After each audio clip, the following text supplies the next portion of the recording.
अस्सलामुअलैकुम। उम्मीद है आप सब खैरियत से होंगे।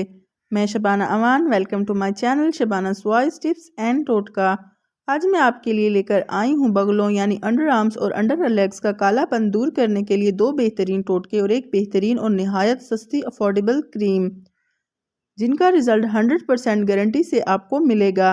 अगर आप जानना चाहते हैं कि क्रीम का रिजल्ट ज़्यादा अच्छा है या घरेलू टिप्स का, तो ये जानने के लिए वीडियो को एंड तक ज़रूर देखें। फिर आपको खुद ही समझ आ जाएगी कि आपने टोटके यूज़ करने हैं या क्रीम्स। तो चलिए चलते हैं आज के बेहतरीन टिप्स की तरफ। अज्जा: 1 चम्मच माल्टे के छिलके का पाउडर, 1 चम्मच अर्के गुलाब, 1 चम्मच खुश्क दूध। बनाने और इस्तेमाल करने का तरीका: बताए गए अज्जा को मिक्स कर लें और पेस्ट बना लें। अब इस पेस्ट से अंडर आर्म्स में 5 मिनट तक मसाज करें, बाद में साफ़ पानी से धो लें। ये अमल हफ्ते में 2 से 3 मरतबा करें। आपके अंडर आर्म्स का कालापन बिल्कुल ख़त्म हो जाएगा और जिल्द भी साफ़ और नरम मुलायम हो जाएगी। इसके अलावा 1 खाने का चम्मच लेमन जूस, 1 खाने का चम्मच हल्दी पाउडर, आधा चाय का चम्मच नारियल दूध या फिर खीरे का जूस।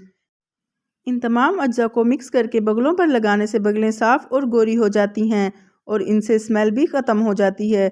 अगर आप कोई आसान हल चाहते हैं तो फिर अंडर आर्म्स के स्याहपन को दूर करने के लिए आप क्लोट्री मॉजल क्रीम का भी इस्तेमाल कर सकते हैं। लेकिन याद रहे, ये क्रीम्स और लोशन वगैरह वक्ती तौर पर तो फ़ायदा देती हैं, लेकिन बाद में इनके और साइड इफ़ेक्ट्स निकल आते हैं जो नाकाबिले इलाज होते हैं। अगर आप वाकई खुद से प्यार करते हैं तो हमेशा अपने लिए बेहतरीन चीज़ का इस्तेमाल करें और बेहतरीन पसंद करें। उम्मीद है आपको आज की ये वीडियो पसंद आई होगी। मज़ीद ऐसे टिप्स और टोटकों के लिए मेरी वीडियो को लाइक और चैनल को सब्सक्राइब करें ताकि फ्यूचर में आने वाली हर नई वीडियो आप तक पहुंच सके।